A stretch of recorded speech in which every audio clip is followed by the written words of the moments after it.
Et Kiku One Piece Player, bonjour et bienvenue sur You Card Game. Merci d'être présent avec moi pour ce nouveau deck profil. Et aujourd'hui, on va parler du lot P88. Donc le lot P88, il est sorti après la ban du lot ST10 qui avait une domination énorme de la méta et quasiment aucun counter, en sachant que son principal mangeur, son principal counter qui le détruisait a été banni juste avant. Donc c'est un deck qui en gros tournoi vous allez pas du tout performer, hein. Donc si vous voulez performer je vous le déconseille. En petit tournoi ça va être compliqué, à moins que vous c'est un petit tournoi, si vous suivez ma chaîne, vous savez qu'il y a plein de petits leaders où en petit tournoi c'est très compliqué de performer. Mais lui il fait partie de ces decks là, et donc si vous le réinitiez dans ces petits tournois là, vous pouvez faire des choses. Mais dans un petit tournoi avec des leaders vraiment bien méta, ça va être compliqué. Donc ce leader, ce lot, le P88, rouge, violet, 5000 de puissance, 4 PV, jusque là, il n'y a pas un truc qui change énormément par rapport aux choses de One Piece Card Game. Son effet c'est Activate Main, une fois par tour on fait Donne-3, on prend un personnage à nous qui a 3000 de puissance ou plus, on le met en dessous de notre bibliothèque, puis on joue un personnage de type Earth Pirate de 4 ou moins depuis sa main. Donc là, dans les faits actuels, sauf s'il y a du support qui sort, il fait pas grand chose. Alors en sachant que comme beaucoup de leaders, ils peuvent ne pas faire grand chose, mais il suffit d'un support, d'une carte extrêmement forte ou de deux cartes très fortes, mais qui sont bien avec une belle restriction pour un type de leader. Parce que dans cette TL là, vous allez voir une carte et le leader de base, le ST10, a été banni clairement à cause de cette carte là. Sans cette carte là, il devient ok, clairement. Le deck devient ok, il ne devient pas de citer, il ne devient pas là, mais il devient ok. Avec cette carte là, le deck devient de citer le ST10. Et je le mets quand même dans ce deck là parce qu'il fait des choses. Donc, on va commencer avec la decklist, donc il va être forcément Earth Pirate, comparé au ST10 où c'était un peu du tout et n'importe quoi, mais ça fonçait dans le tas et c'était fort. On va commencer avec 4 Kid and Killer EP01. 4, 5000, rush, donc il attaque le tour où il est joué. Quand il attaque, si l'adversaire a 2 PV ou moins, il gagne plus 2000 de puissance qu'à la fin du tour. Donc en fait, tu vas agresser l'adversaire, et en agressant l'adversaire, tu vas faire en sorte que il ait 2 PV ou moins très rapidement, donc pour que ce genre de carte-là attaque à 7000 en boucle.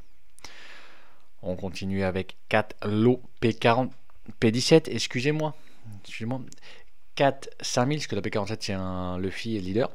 4 5000, counter 1000, on play, jusqu'à un des personnages adverses gagne moins 2000 de puissance jusqu'à la fin du tour. Donc très bien pour pouvoir essayer de gérer le board. On continue avec 4 Bepo P19, 3 2000, counter 2000, principalement utilisable pour le counter 2000. Mais en effet, c'est dès qu'on l'équipe à donne et qu'il attaque, on peut KO un personnage de 3000 ou moins. Donc en fait, on va pouvoir jouer un lot pour faire moins 2000, attaquer avec lui pour faire KO un 5000 en gros, puis après avec le don il est à 3000, on peut faire effet de ce lot là pour le mettre dans la bibliothèque et jouer un autre personnage. On continue avec 4 lots OP05, 3 5000, no counter, quand il attaque. Si l'adversaire a plus de donne que nous, donc il faut forcément que l'adversaire a plus de donne que nous, hein. Par contre, on garde les 5 cartes de la bibliothèque, puis on révèle une carte de type Earth Pirate, la met dans notre main, et on met le reste en dessous de la bibliothèque dans n'importe quel ordre. Donc ça va être un des chercheurs Earth Pirate. On continue avec 4 Kid OP05, 5 6000, counter 1000, excusez-moi. Bloqueur, pendant son tour, une fois par tour, si un don est retourné du champ de bataille dans le deck, on prend un don du don deck et on le met sur le champ de bataille actif. Donc très bien pour comboter avec l'effet leader. Et là, c'est la carte que je parlais de cheater, elle est très forte. Dans le SD10, elle était extrêmement forte. Elle aurait été limitée à seulement Animal Kingdom Pirate. Ça aurait été... En fait, il y a des cartes, le problème, c'est qu'elles sont pas assez limitées, et il y a des cartes qui sont limitées qui ne devraient pas être limitées. Et cette carte-là fait partie des cartes qui auraient dû être limitées à Animal Kingdom Pirate. Parce que dans n'importe quel purple, elle peut être fatale. Ça veut pas dire qu'elle va être jouée, hein, ça va dépendre vraiment, mais ça, si tu joues des purple qui fait beaucoup de donne-moi, c'est très fort. Donc la Black Maria, OP08, 3 2000, counter 2000, donc très bonne défense en main. Activate Main une fois par tour. Si on n'a pas d'autres Black Maria en jeu, on peut ajouter 5 dons dans le deck et les mettre sur le champ de bataille. Reste, puis on se défauche, enfin on enlève des dons jusqu'à arriver à autant de dons que l'adversaire. Ce qui veut dire que un deck qui enlève beaucoup de dons, comme le lot qui avant, avec le C10, tu étais souvent à 5-6 dons maximum, donc tu jouais pas de gros body, avec elle, tu étais en permanence à chaque tour à 10 dons. Et donc à 10 dons, tu jouais des gros body, et en plus de gérer des gros body, tu gérais le board adverse, en plus de gérer le board adverse, tu rejoins un truc, enfin c'était, cette carte-là, elle était beaucoup trop forte pour jouer avec le leader. On va jouer 4 Jean Bart OP09, 4 6000, no counter on play.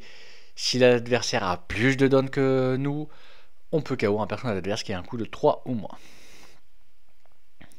On va jouer 4 lots OP09, 1 2000, counter 1000. On play, on regarde les 4 cartes de bibliothèque, on révèle une carte de type Strohat ou Urge Pirate qui a un coup de 2 ou plus, on la met dans sa main et on met le reste en dessous de la bibliothèque dans n'importe quel ordre. On continue avec 4 Bepo OP09 de 2000, counter 2000. Pendant son tour, une fois par tour, si un don est retourné du champ de bataille dans le don deck, on peut faire que notre leader gagne plus 1000 de puissance jusqu'à la fin du tour. On va jouer 4 Châssis et Pingouin ST10, 4 5000, counter 2000. On play, si on a 3 dons ou moins sur le champ de bataille, on peut ajouter jusqu'à 2 dons de nos don deck sur le champ de bataille reste. Donc très bien pour pouvoir commencer à mettre du board en début de game, et en plus de mettre du board en début de game, récupérer nos dons. On continue avec 2 Jean Bart ST10, 4 5000, counter 1000. On play, on peut payer un, puis on peut ajouter un don de notre don deck et le mettre sur le champ de bataille et le rendre actif. On continue avec 4 lots ST10, 4 5000, bloqueur, de la défense, counter 1000. Et un effet assez sympathique, c'est on play, donne-moi 1. Si l'adversaire a 7 cartes ou plus dans sa main, l'adversaire se défauche de 2 cartes. Enfin, on fait défausser l'adversaire de 2 cartes. On regarde pas sa main, mais on prend 2 cartes de sa main, celles qu'on veut, sans les regarder, et on les défauche. Et on joue 4 Bepo ST10. 4 5000, counter 1000, on play ou contre-attaque. Si le nombre de dons sur le champ de bataille est inférieur à celui de notre adversaire, on ajoute un don de notre don deck sur le champ de bataille, et on le met reste. Donc le but, ça va vraiment de jouer des petits body, faire les effets des petits body, puis après en faisant les effets des petits body, attaquer et mettre des plus gros body. Donc c'est un deck, on va essayer quand même, on va go first. On veut go first. Go second, il est pas mauvais, mais le problème c'est que vu que l'effet est quand même très restrictif, tu veux go first afin de vraiment commencer à avoir l'ascendant et agresser le plus rapidement l'adversaire. Donc le T1 c'est classique, tu peux faire tu fais un lot en go first. En go second, bah c'est pareil, tu fais un lot. Je te déconseille de faire par exemple un Bepo, parce que le Bepo tu veux le garder pour le compteur de 1000 au début. Ensuite on va arriver au T2. T2, bah là clairement, t'as plus on va dire quelques choix à faire. Soit tu fais une attaque à 5000, puis après tu poses une Black Maria et tu fais rien d'autre, ou alors tu fais une attaque à 5000 et tu poses un lot et tu fais rien d'autre. Ou alors, tu peux faire 2 attaques à 5000, faire effet lot, tu joues par exemple le Châssis et Pingouin, et tu récupères 2 dons. Voilà, en sachant que quand tu récupères la donne, il sera à 3000, donc tu pourras justement, grâce à l'effet du lot, tu peux donc le boon changer de la bibliothèque, et en fait tu le remplaces par un autre body à 5000, et tu vas récupérer 2 dons, donc le tour d'après chaque donne. Moi personnellement, je conseille le mieux, c'est de poser par exemple un lot. Comme ça, après, le tour d'après... En fait, là, je vais faire des T2, T3, T4, T5, mais je vais pas dire le nombre de dons parce que ça va vraiment dépendre de la game et tout. Mais le mieux, c'est de faire ça, surtout si t'es en go first, parce qu'en fait, il faut que tu es à 5 dons, tu puisses poser le kid. En fait, quand tu vas arriver à ton T3, 5, 6 dons, toi, normalement, tu fais pas effet leader, comme ça, à ce moment-là, tu poses le kid. Et tu vas pouvoir commencer à jongler avec les effets leader. Donc, et à ce moment-là, bah, tu fais attaque à 5000, attaque à 5000... Donc tu fais l'effet. Et là, bah, le problème, tu vois, c'est normalement dans les autres leaders ST10, tu faisais pas mal de choses. Bah là, tu peux renvoyer par exemple ce lot-là, mais si tu renvoies lui, tu renvoies ton chercheur, tu auras un don, mais tu n'auras plus d'attaque. Donc c'est compliqué. Là, franchement, à part faire ça, tu fais rien d'autre. C'est vraiment le truc qui, comment dire, qui est vraiment fait que le deck est devenu extrêmement faible et que tu peux le jouer vraiment dans un petit tournoi. Alors c'est la première fois que je dis vraiment qu'un deck est nul à chier. clairement. Mais là, ils ont vraiment niqué le leader. Sauf si, je répète, sauf si un jour ils sortent vraiment des cartes genre 2 3000, 1 3000 avec un effet. Si la carte est mise en dessous de la bibliothèque, tu draws 1 par exemple. Genre, voilà, ils sortent ce genre de carte et là l'effet leader devient beaucoup plus acceptable. Clairement, clairement. Mais là actuellement, chaud patate. Donc après tu vas arriver à tes 7 ou 8 donnes et là tu vas commencer à genre faire une attaque à 3000, faire une attaque à 5000, faire une attaque à 6000. Enfin, plutôt 7000, tu vois, tu fais par exemple une attaque à 6000, 5000, tu fais effet 7000, 5000, tu fais effet leader, tu le renvoies sur la bibliothèque, tu vas jouer par exemple un Jean Bart, voilà, ou alors tu fais l'attaque à 7000, 5000, 7000, puis tu fais effet leader, tu renvoies ton lot en dessous de la bibliothèque, tu mets moins 2000, après le moins 2000, tu fais une attaque à 6000 sur perso que tu as mis moins 2000, et en fait là tu vas essayer de faire une petite gestion de borne, mais ça va être très très compliqué. Donc moi vraiment ce que je conseille, clairement, c'est tu floutes le board. Tu attaques. Franchement, attaque leader. Ça sert en fait, il va servir pour la gestion, mais surtout si l'adversaire a des bloqueurs. Là, attaque l'adversaire, fait floute le board, cherche à rien d'autre. Donc après le mieux c'est carrément, à la rigueur si tu as préparé le tour d'avant, tu n'as pas eu ton kid, tu as préparé un Bepo, et comme ça ce que tu fais, c'est tu fais par exemple une attaque à 7000, tu fais une attaque à 5000, tu fais effet, tu joues le lot, moins 2000, après tu le boostes lui, tu lui mets des dons, ou alors tu lui mets un don à 3000, tu fais une attaque à 7000, tu mets un don sur lui pour qu'il passe à 3000. Tu fais ton attaque pour rentabiliser tes donnes quand même si t'as un don perdu sur lui. Tu fais effet, tu renvoies lui en dessous de la bibliothèque, tu joues le lot, tu fais moins 2000, tu mets tout le reste sur ce Bepo là, tu attaques. Et là, bon, t'as perdu énormément de donnes, surtout si t'as pas préparé ton kid ou t'as pas préparé de Black Maria. Donc en fait, t'as même le tour d'avant, enfin, faut que tu prépares. En fait, tu peux pas préparer et un Bepo et un Black Maria, parce que si tu prépares un Bepo et un Black Maria, c'est-à-dire qu'il faut que tu prépares T3, faut que tu passes le Bepo ou la Black Maria, T5, tu prépares la Bepo ou les Black Maria, enfin que tu prépares un truc et en fait t'as rien fait de la partie, clairement. Et là en fait tu attaques, tu fais tout, tu attaques, tu KO le 5000, en général ça va être peut-être un petit bloqueur. Après tu peux le mettre juste, s'il a un bloqueur à 0, 3000 au moins, tu juste attaques le bloqueur. Et comme ça le tour d'après, à la rigueur, soit il est géré, soit tu vas utiliser l'effet leader pour le renvoyer et jouer un truc.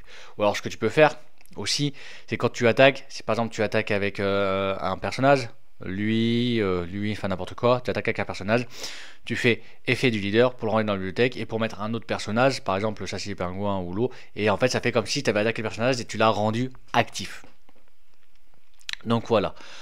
Et ce qui fait que c'est avec l'adversaire, s'il peut pas gérer les bodies actifs ou qu'il peut pas gérer les bodies sans faire des effets, ça va être très compliqué pour l'adversaire. Mais à part si vous affrontez des leaders du même cabaret que lui, il y a très peu de chances que vous fassiez le moindre chose, même en petit tournoi. Et en fait, le but c'est de vraiment, tu vas forcément être à beaucoup de donnes moins, et le but c'est vraiment donc de pouvoir jouer, avoir le kid en jeu, et d'attaquer avec ce genre de leader là.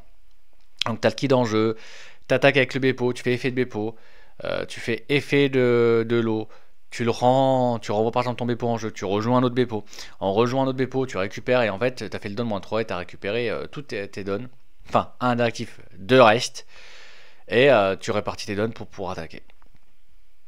En sachant que tu as lui pour gérer les petits bloqueurs, etc. etc. Donc voilà comment appréhender le leader, en sachant que c'est un deck qui est censé jouer agressif, mais qui va avoir du mal à jouer agressif.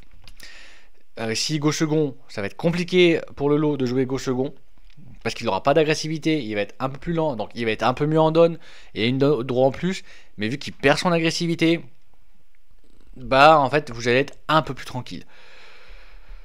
Franchement, c'est un leader, c'est la première fois que je dis ça, mais je le déconseille fortement.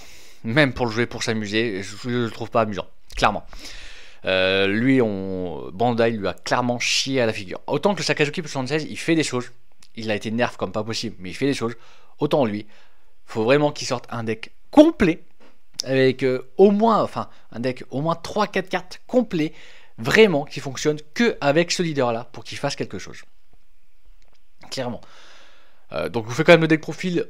On sait jamais si un jour que vous voulez tester un truc, ou alors que vous arrivez à trouver quelque chose qui fonctionne. Peut-être que vous allez trouver quelque chose qui fonctionne. Moi, personnellement, pour avoir fait des milliers de tests avec, j'ai rien trouvé qui fonctionnait. Alors, sachant que moi, je parle de version optimale, de performer. Je parle pas juste de s'amuser tranquillou dans un petit tournoi avec ce deck-là. Surtout que, vous le savez, le rouge-violet, c'est ma couleur préférée. En tout cas, je vous remercie de m'avoir regardé. Donc n'hésitez pas à me dire ce que vous pensez du leader, clairement. Peut-être que vous avez réussi à faire un truc avec. En tout cas, je vous remercie fortement de m'avoir regardé et je vous souhaite une agréable journée.